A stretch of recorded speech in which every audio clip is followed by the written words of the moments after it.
This video is to show you how to start your 6K daily steps challenge so that you can work up to doing 6,000 steps every day.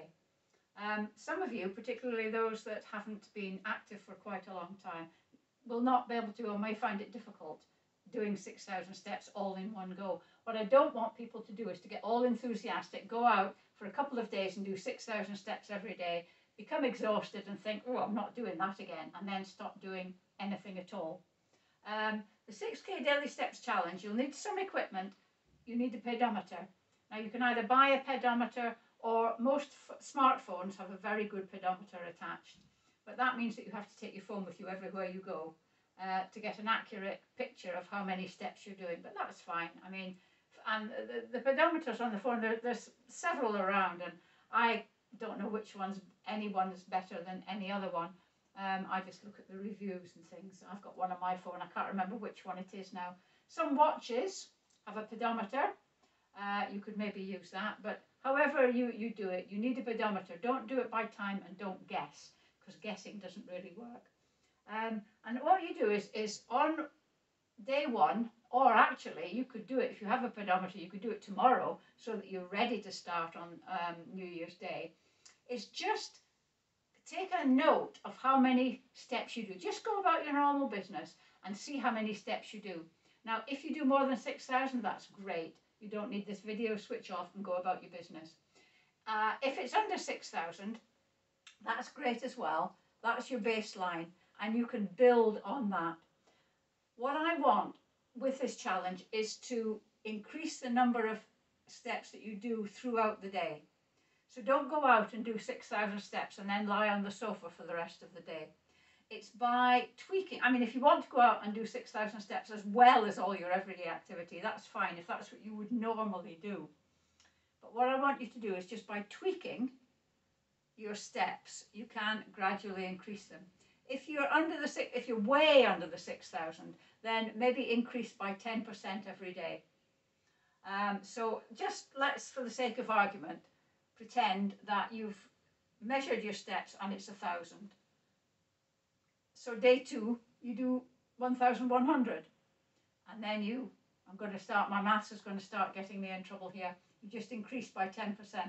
And I mean, maybe once you're up to about 3,000 or 4,000, you can increase it a bit more. But initially, if you're not very fit, just do it little by little. Because I don't like to use a running analogy, but this is not a sprint, it's a marathon. And it's important that you walk. 10,000 steps is the sort of holy grail for steps. And that was just a number plucked out the air. There's no, I mean, obviously 10,000 steps, it's good to do 10,000 steps, but you can get a lot of benefit by doing 6,000 steps, and it's a lot more doable than 10,000 steps. And the benefits of walking are just amazing.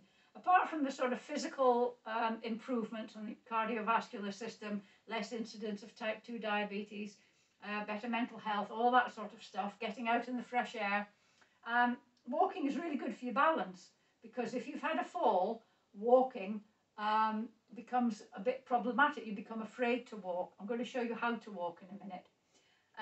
So it's good for your balance, it's good for your strength, it's good for the strength in your legs, the strength in your back, your core strength, and you need muscle to stop you getting osteoporosis. There are so many benefits to walking. It's social. You can join a walking group. If you can't get out and about, it's difficult to go on holiday. There are so many benefits to walk. It's free. It's free. I'll say that again. When you start walking, use your whole foot. So you stand up straight. I hope you can see this. Your shoulders are back. Don't sort of throw them out like that. And you're using your whole foot. So you're lifting your toe up. I'll do this one so you can see it. You're lifting your toe up. You're stepping forward.